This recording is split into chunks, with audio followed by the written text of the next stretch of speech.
good to be back at Andertons TV. What a professional. Welcome back, everybody. I am joined today by the acoustic maestro, Mr. Mike Dawes. And we were just saying it's 5 years since we last saw Mike on Andertons 5 years. TV. Not 5 years since I've been in store and bought a load of stuff, though. Well, that's very kind of you to say. Yes, but yes. 5 years, man. But look, so Mike is back in the UK for a little bit and was passing through, and we nabbed him and said, come on, we'll make some video. And we decided that we would make one of the kind of the fun videos that we do where we put an artist on the spot and we say, right, you've lost all your gear, you've got £1,000 to replace it, what are you going to do? So Mike, being the good sport that he is, has said, let's give it a try, see what we can achieve. I need that information because that's a very real possibility, you know, with the amount of touring and the amount of airlines losing luggage and stuff. This is a shred-educational experience for me, so I appreciate it. Well, so let's just contextualize what your main rig is. So there's you don't have a guitar amplifier for your main rig. So your main rig is an acoustic guitar, and not just any old acoustic guitar, so we'll talk about that in a minute, and a very different looking pedal board centered around a sort of little digital mixer, which is kind of interesting. The brain. But give us the quick sort of précis of what your main go-to rig is. Right on. So this guitar is my signature guitar by a guitar maker from Germany named Andreas Kuntz. Yes. With a C. C-U-N-T-Z. And ignore the gaffer tape, that was just a quick tour fix, but underneath I have a Black Angel Damasio pickup for the magnetic, but there's actually 4 pickups in the guitar, right? 4. That's 3 more than usual, right? So we have a piezo, we have a microphone, we have the Black Angel, and we also have a little pickup just here, which I can actually isolate for you, which is a little kind of thumpy kick drum thing. So when I'm doing that, you can hear that thump coming through, right? Yep. So each of these pickups needs a place to go. It's not like a typical linear pedal board where it's, you know, guitar, pedals, amp. Instead, I've got guitar. Each pickup goes into a different channel of a mixer. In this case, we have the Bose T8S, which I've been using for a while. And then all the pickups can kind of get EQ'd. But then there's extra cool stuff because each pickup I can send to a specific pedal through like the aux sends. So I can actually bring in distortion like that, but the distortion's only on the magnetic pickup, right? Same with the whammy. Same with this octave that we have. The good old Boss OC3 or OC5. You mentioned something I thought was very cool on the Boss Octave, which is that it's the polyphonic mode. That's exactly it. You can it's incredible. Adjust it so that you're only getting an octave on the lower notes. That's exactly it, yeah. I can actually solo this as well, pretty much. Again, the advantage of some of these pedals having their own channel means that basically, yeah, you can hear that low octave, but it's not being played on the top strings. Yeah, right? But if I were to turn that off, you can hear what that would sound like. That's not what you want. But by setting the range knob just right, you get these nice low notes while the guitar's super clean, right? So it's amazing. Boss have knocked it out the park with that. That's the OC3 on this board, but the OC5 I use as well, which is their new one. Awesome. Awesome. And got some really nice reverbs. We did talk about this. The digital mixer, most digital mixers will have some effects in them, but you're sort of saying that the effects that are in the Bose mixer are not at the same kind of level that a Strymon type reverb That's would be. That's the thing, man. Like with acoustic kind of fingerstyle guitar stuff, the reverb is like the second instrument, you know? It's so, as is the glorious Strymon delay, which we all know and love. So I'm actually using the Strymon timeline for the delay patches, and I've actually got the TC Electronic Hall of Fame on the mod setting for the reverb, which I think, and we were saying earlier, is like a super underrated pedal.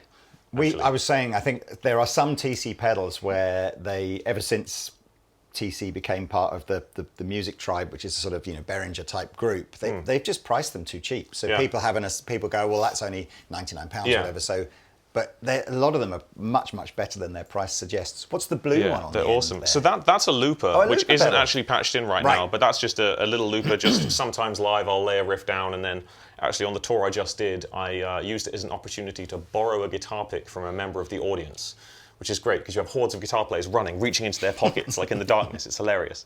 So a bit of a looper there, but honestly, if you think of the rig as multiple pickups going into a mixing desk, various guitar pedals in loops within that, and then it's just stereo out, delay, loop, reverb. So it's pretty simple when you think of it like that, but it's just the settings are a little bit nuanced. But obviously you don't need all that to play an acoustic show. Well, so this is our, you know, fairly realistic, pseudo-hypothetical situation here, which is that you've jumped on an aeroplane that, despite your attempts to take your acoustic guitar on as hand luggage, they've denied that. They've said, no, pedalboard and acoustic guitar's got to, you know, be checked in. It must be British Airways. I was about to say, there are many other airlines available, and as far as I'm aware, British Airways are pretty good. So, but anyway, so we will, what's happened is you've arrived wherever you're arriving. Okay, let's call it like Ibiza. You've arrived in Ibiza, but your luggage has gone to Mallorca. Yep, that sounds about accurate. So it's okay, because Andertons has a very small and unknown branch in Ibiza. And you've run in, and because you know me, we've extended you £1,000 worth of credit. Oh, that's very kind of you, Lee. Yes, to get you out of a hole. Or maybe we'll just lend you something, but we don't want to lend you anything expensive because we don't trust you to bring it back. So, okay. So we've, as with these things, we try and kind of put a limit on what you can spend, and we're going to go with around about £1,000. We might have just gone slightly over. But with inflation, it's like £1,025. This is true, inflation, right? So it even applies to our videos. I like it. So yes, you've got £63,000 now. Yeah, exactly. There's a Poundland in Farnham. Yes, and Guildford. Yeah, except everything's like £2. They've got to rename the company now, haven't they? £2 Now, so talk me through. It doesn't really matter what order we do this in, although I kind of feel we should start with what you've spent the most money on, which appears to be the kind of beating heart, most essential part of your rig.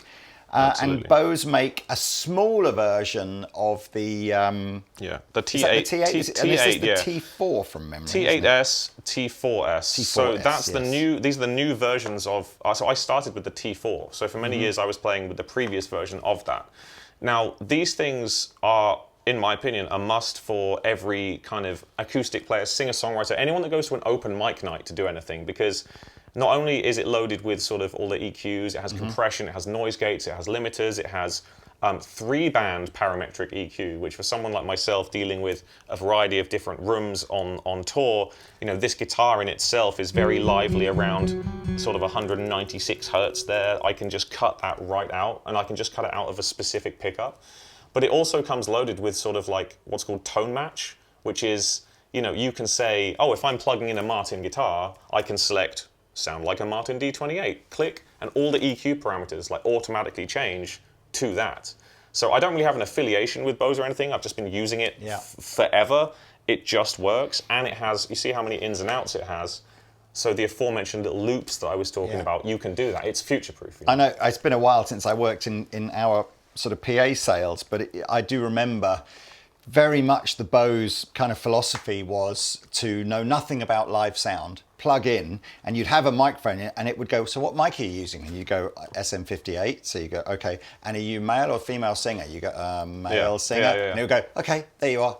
And you'll be like, oh yeah, it actually sounds pretty good. Now, it really is, yeah. So, and like you say, and they took that to a whole nother level with the acoustic guitar profiles that are in it. So anyway, T4, if I remember rightly, T4 is actually the same processor as T8. So we should have all the same functionality, just less channels. Less channels, right? Exactly. So that's numero uno. The brain. Now, you've only really got enough budget for a kind of couple of pedals. I've got no idea, actually. We'll flash that up on screen now.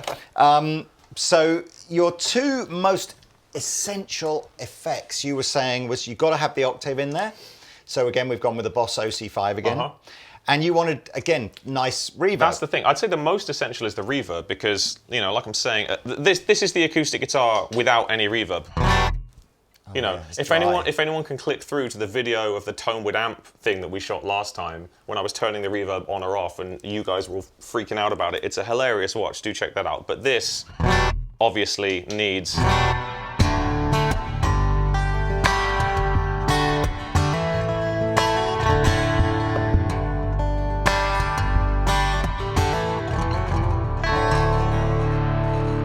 reverb.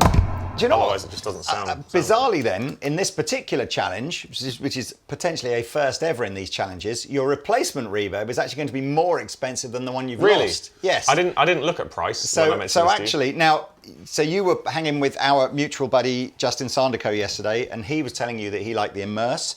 I am similarly giving a shout out to the Cloudburst from Strymon because I want to hear what you make of the way it uses shimmer slightly differently. So we're going to choose either one of these. In all fairness, if we have blown the budget, and apologies if we have blown the budget, I bet you if we just used a Hall of Fame rather than either of these, we'd bring it back in on budget. Yeah. So and we're going to play with these. Yeah, the Hall of Fame I'm using are the modulated setting, tone set to about noon, and everything else is set to about 11 o'clock. And that's what I've been using on tour for years. But yeah, I was hanging with Justin yesterday. We were supposed to shoot a video, but we ended up just geeking all day.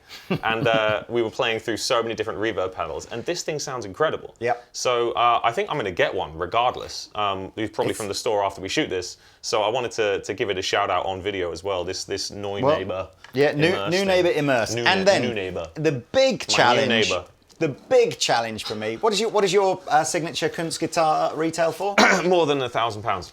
A lot more. Yeah, well, it depends on the options. You can actually get a bare bones version, but it's a handmade guitar, so we're looking at around sort of starting at maybe €2,000, something like that. But then it depends if you want all the options. You can get all the options. You can change the woods. You can change anything. That's the advantage of a handmade guitar by a man in a single person. You know, you can just change anything.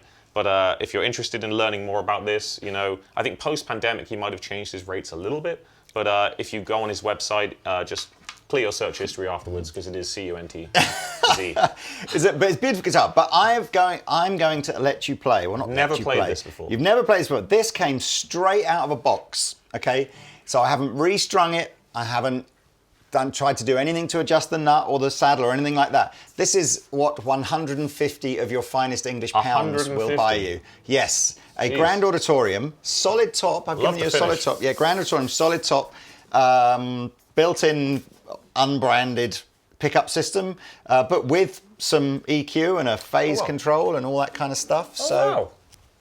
Anyway. Free band? Yes. 150 quid. 150 quid. So, challenge laid down. This is an East Coast, forget the model number, an East Coast G1 SCE. S for solid top, CE for cutaway electro. Man, so we're going to click our fingers now, and magically all of this stuff on the floor will disappear and be replaced by a patched-in alternative super affordable rig. Well, look.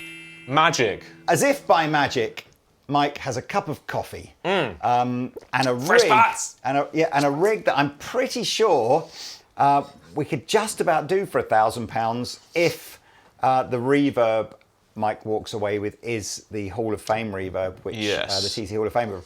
But this puts us just over. But if you ask your gran for some pocket money, it's not a lot over, is it? Yeah, Western Union wire straight out to Ibiza from Granny. She's raid her 20p jar.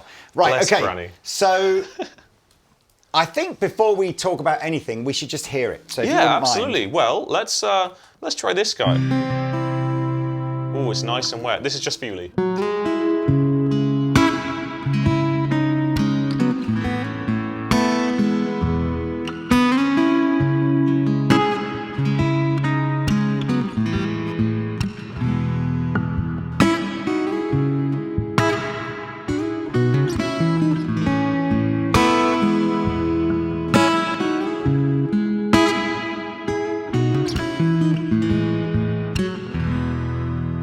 Nice and shimmery, isn't it? This is a nice reverb. Oh man, I like that one. So I need to go through. We'll go through each component one by one. Now let's start with the guitar. Pretty happy with this. This is the.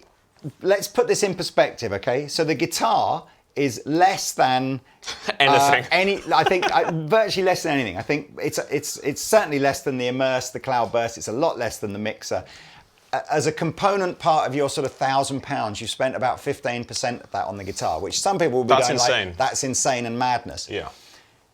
I would not, I would expect with a guitar like this, if you were a touring musician and regularly going from different humidities and temperatures and stuff like that, the guitar will almost certainly freak out in a way that obviously a more professionally built guitar Well, won't. but they all do to an extent. It is wood and wire, right? So I once was given a guitar without a truss rod, right? And then I went to Colombia and realized I need a truss rod. You just do. When you're in an environment of a massively different humidity, you have to make little adjustments. I just noticed this does have a truss rod, like most acoustics. And what I do is I make these little adjustments. Don't try this at home if you're not experienced, because you can damage your guitar.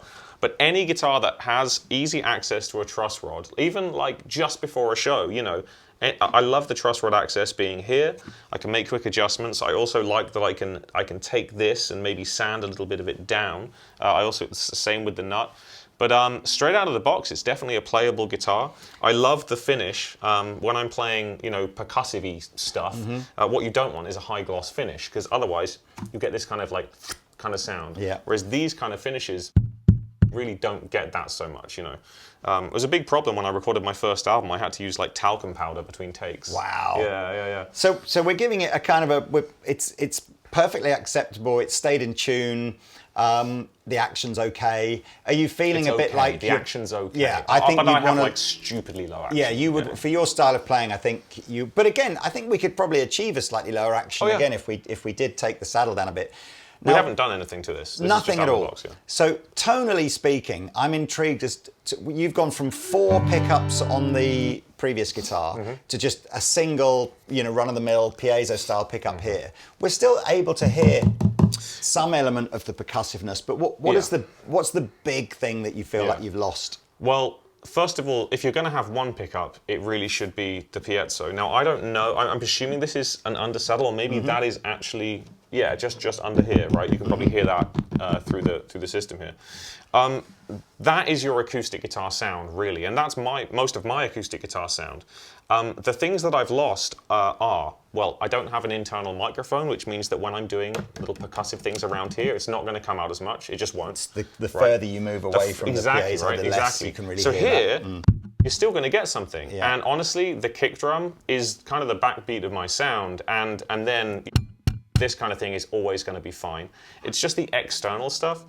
I'm losing the magnetic pickup, the DiMarzio Black Angel, so that means I'm losing a lot of mid-range. Like, you'll hear the guitar sounds nice, but you're still hearing the attack of that piezo, this kind of wacky kind of thing. That's true of all undersaddle piezos, really. And when you have a magnetic pickup, you can really like remove a lot of that just by adding a lot of warmth. But also the magnetic pickup sort of gives me the capability to play with a lot of effects, like distortions and stuff. Distortion is not a huge part of an acoustic guitar show, so we've rejected that from the No distortion, no whammy. No distortion, no whammy, yeah. These are just, look, we're building a cake. All this stuff is like the sprinkles on top of the sprinkles of the icing. It's not like super important to the show, not as important as a guitar. So you don't lose a lot, but the stuff that you lose is the candy that makes my show hopefully a little bit different. And you know, but we can still get away with it. In fact, funny story, I once went to see the Moody Blues play in Bristol. This was years ago when they were still touring as the Moody Blues, just to say hi. Yet they got stuck in traffic on the M4, right? So I'm waiting for showtime, and then the manager comes to me and says, Mike, you don't happen to have your guitar with you, do you? And I did, but I didn't have any of my pedals. I literally was just doing a video shoot somewhere. I didn't have any of my gear. And he said, can you go up and just play for half an hour? And because there was people there, including Michael Eavis off of Glastonbury Festival. And I was able to say yes, because as much as I have all these pickups, you know, that need the pedal board to operate, I can still plug a mono cable in and get just a piezo. Yeah. So I did that gig, an impromptu gig, with just the piezo. So that's why it's the most important. Like, you can get away with most things with it. So this is, the fact that this is 150 quid is insane to me. Like, my first acoustic guitar was at least 600 quid. It was a Taylor 214. Yeah. Which, amazing guitars.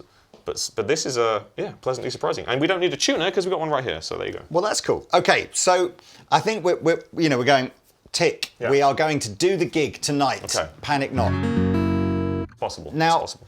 We're running the guitar first and foremost now into the new Boss OC5 octave. Now, your the one on your board is an OC3. Now, you're way more familiar with this than me. And although on the surface it would seem like the OC5 has perhaps got a little bit more features than the OC3. You're saying actually for what you want to do, which is to define the cutoff point where the octave works, actually the OC3 maybe seems to be doing a slightly better job of that. Yeah, it's part of it's the interface. So the OC3 has been on my pedal board since the very beginning. Our mutual friend John Gom, big fan of the OC3. It's incredible because it's one of the only pedals out there, not including the OC5 now, where you can actually have an octave sound, but not put the octave on the upper strings, just have it on low strings, right? And that's done by having a little range knob that selects the frequencies that the octave's applied to, right? The OC3 does that. It's super, super easy to use. The OC5 does it as well, but because there's more features on it, like it also has an octave up.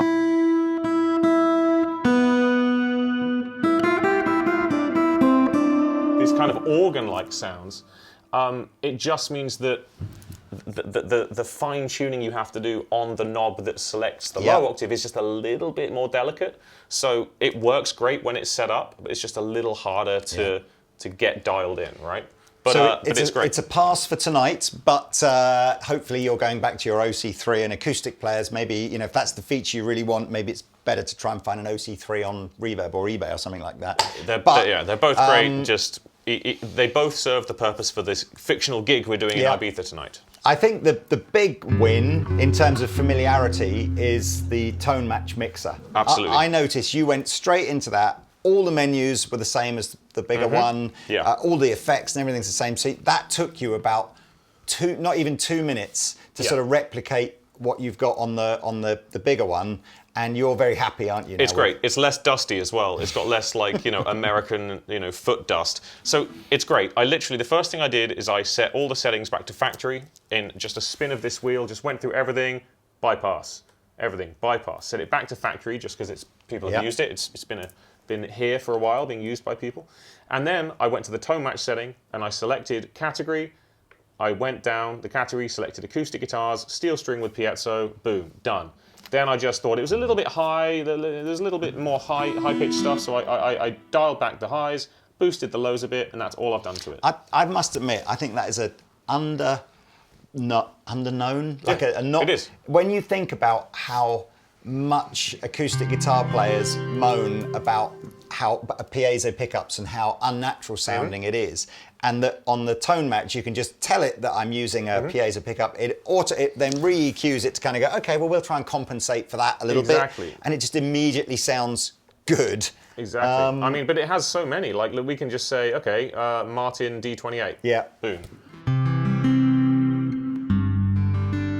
This is an optimized EQ if you've got a Martin D28. Rather than taking a guitar and trying to make it sound like a D28. Yeah, exactly. I honestly, the best thing I do for this is just I use my ears. I'll just go through the presets and figure out what sounds good. And actually, what I've got on my board is I've applied that to just the piezo pickup. You know what I mean? So that's the thing. I'm using multiple pickups, not multiple instruments in this thing. So, but you can do that. You could have, say, one channel is a Martin D28, one channel is an SM58, so a singer-songwriter can use it.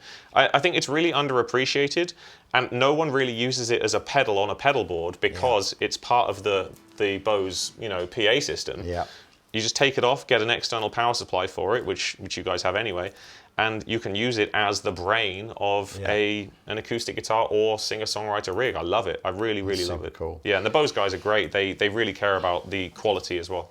So the only real thing that we've included in this video to try and make a choice between is, do you stick with the original Hall of Fame? Do you change it for the Immerse?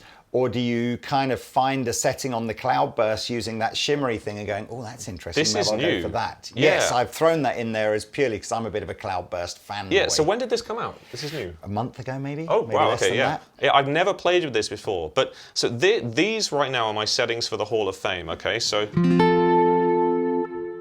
it's a nice reverb.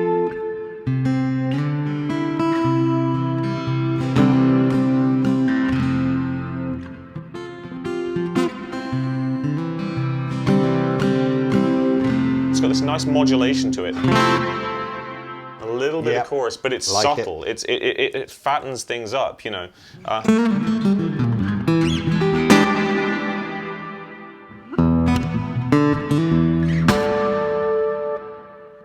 Doesn't really matter what you're playing, it fits in nicely. I like it, I've used it a lot. But this, I was messing around with Justin Sanderco yesterday. This just is a little bit more natural sounding to me. It sounds like I'm playing in an empty venue, right? That's just the setting I've got it on.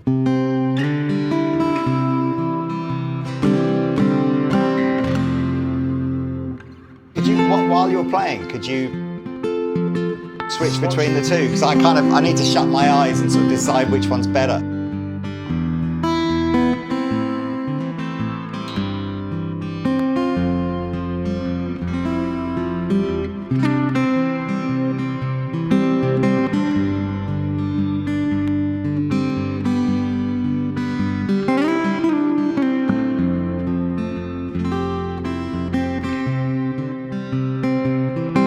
Tough, isn't it? The immerse is a little cleaner, if that's the right word. Like, I think you hear the direct signal a little bit more clearly with the immerse than you do on the TC. I think that's it, and that's just the settings that we just dialed in super quickly during the clickopolis. You're not using this through an effects loop, are you? So it might well be that actually through an effects loop you can balance that wet-dry mix a little better. But they both sound great. Well, these are the settings that I'm used to. Bear in mind, like these settings on the Hall of Fame is what I use live and have done for years. This is just like, oh, let's get a nice sound and experiment. I'm new to this, so I mean, here we can add a little bit more mix, maybe a little bit more.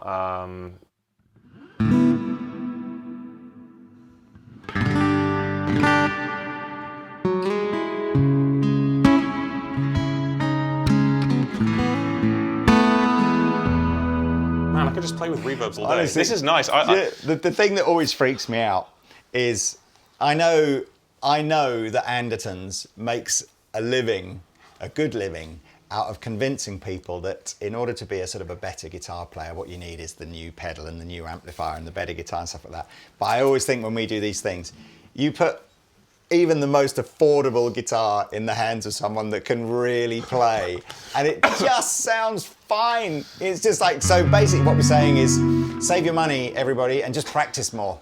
That is the true path to making gear sound great. Yeah, the fingers are most of it, for sure. That is definitely true. But really, I mean,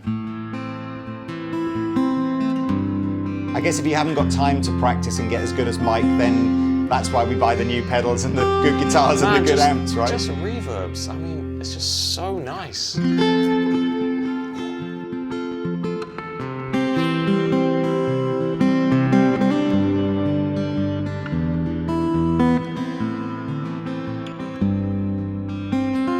octave is so subtle, you know, it doesn't need to be in your face. It's just, when it's coming through the subs at a venue, it's just so nice.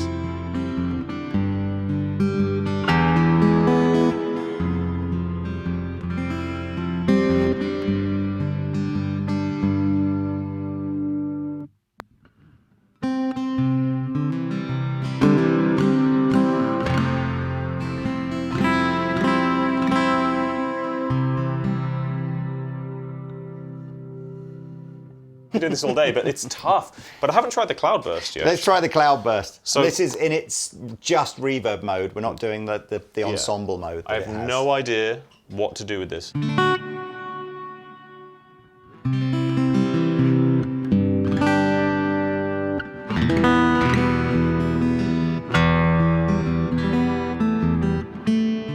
Need more mix. It does need more mix to be similar. Oh, that's good as well. That's good as well. Yeah. Needs more mix. I really want to see what you do with the ensemble thing, but anyway. Oh yeah? Well, I'm just interested because you know, you had that sort of whammy effect on your other board, and I'm wondering whether or not you could get something. It won't be quite the same because it's not controllable in the same way, but I'm just interested to see. Pedals should inspire, I suppose, shouldn't they? And you'll turn this on and let's see where it goes.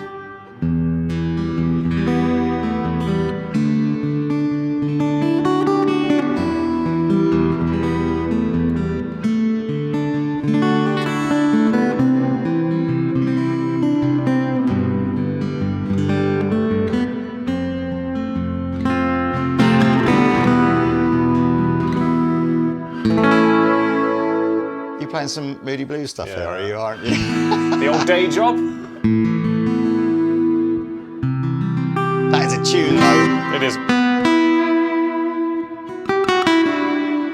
It's nice. It's got this Strymon-y quality to it, and you know, like the Strymon pedals are so iconic that I can tell when it's a Strymon, and that's both a good thing and a bad thing. You know, because it's just like, I can always hear when someone's got a Strymon reverb on their board. But the thing is, it's about how you dial it in, isn't it? It's like, I mean, this right now, I like it. It's darker than the Immerse, I think. Out of all of them, this one sounds the most natural. I mean, to be fair, the Hall of Fame, I'm using it on a modulated setting. It might actually be a fairer comparison to try it on like a church or something. Yeah, which isn't. They're so underrated these days. Yeah, the Hall of Fame is. Yeah. What you're now doing is paying, you know, £100 more for marginal gains, aren't you? Just like you know. What does a Cloudburst retail for? $279. So it's probably the dearest of the three. But you've got to put it in its ensemble mode, otherwise you are just buying a reverb. I don't know what this is. So this is more than a reverb. So. Oh yeah, if you just wanted a reverb. So this is its most over-the-top ensemble kind of mode. I'll put it on its more subtle one, and I'll... You know, can I just quickly change tuning? Yeah, of course. Do something else, okay. All right, I've just done a little trusty tuning change here. So this has more features than just reverb. So what exactly? So it's like a shimmer effect where it brings in like a pitch shifted reverb, but it's done as an ensemble. So the intervals aren't just the traditional octave above style shimmer. So in layman's terms, what it sounds like it's happening is that you're playing a chord and a keyboard player is doing this sort of padded synthy kind of accompaniment with you, and you can adjust how fast that accompaniment comes in, you can adjust how long it sustains with the decay, and it's reverb at the same time. So you'll hear. I've got it on its the more subtle of the two modes. Subtle is good, I like subtle. Yeah. They don't really conflict, do they?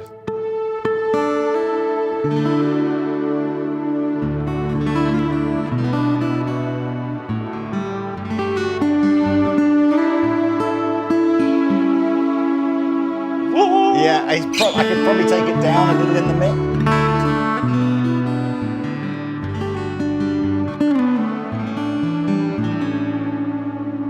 Really sounds like I'm playing with an orchestra.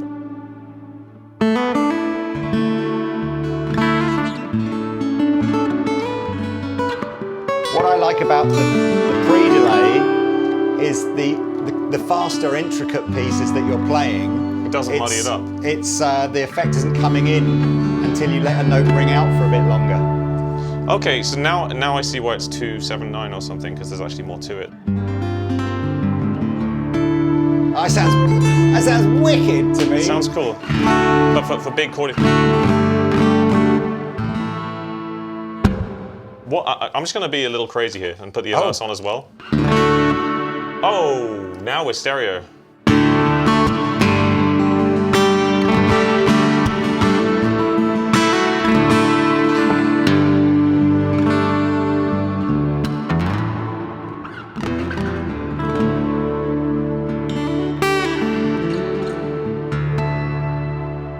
So now we've got a reverberated orchestra. Okay, so for songs like this, it's Fields of Gold, right? With a really recognizable melody. Now it sounds like an orchestrated Fields of Gold.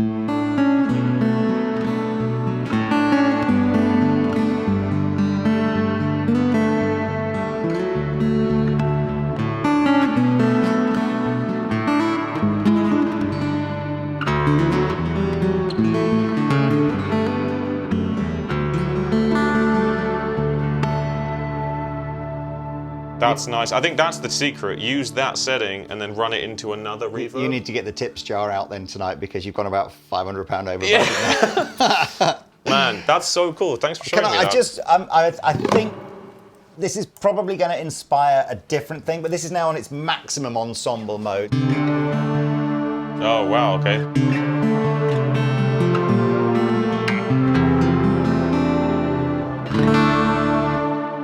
That's more like almost feels like it needs less mix and more decay.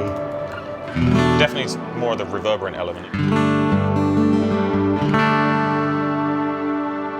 It's so nice.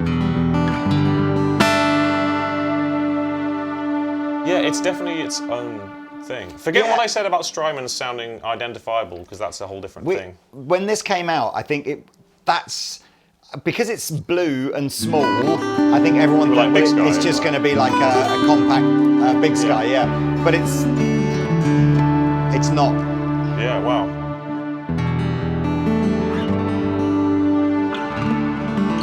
Where we had it before. No. Oh, you like that? I like that. I like that. I'm leaving it.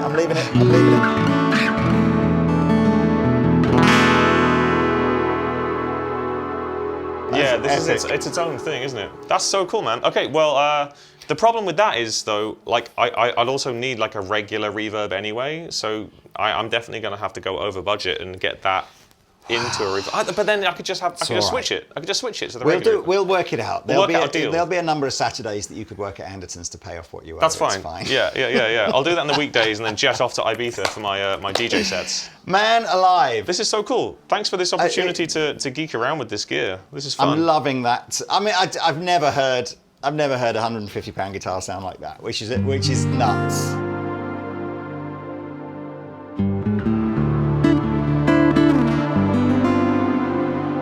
And I honestly think the Cloudburst is made for the solo instrumentalist that just feels like they need to, or if you were a guitar, if you're in a full band, well, dude, you could only use Cloudburst for sort of introductions.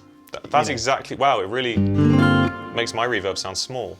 Because this is what oh no, that's the wrong setting, sorry. This is why I had the modulated thing, to try and fill some space with a bit of chorus. So this is what I have been using. I know it's a different thing, but in terms of filling space, yeah. And it's compact as well. And we're running it mono. We are. Yeah, no, you're right. We've not used the stereo out on that. Yeah. Well, look, I think you've got about 5 minutes till sound check. Let's hope that your gig in Ibiza is good, and let's hope that the airline that shall remain nameless finds your luggage soon. Anyway, man, look, dude, it's been amazing to see you. Yeah, you too. Mike is going to be on tour for large parts of 2023 across... absolutely. We've got Italy, so probably when this goes out, I'll be out with Tommy Emmanuel opening for him and playing with him. All across these beautiful old amphitheatres in Italy, which is going to be amazing. Great food.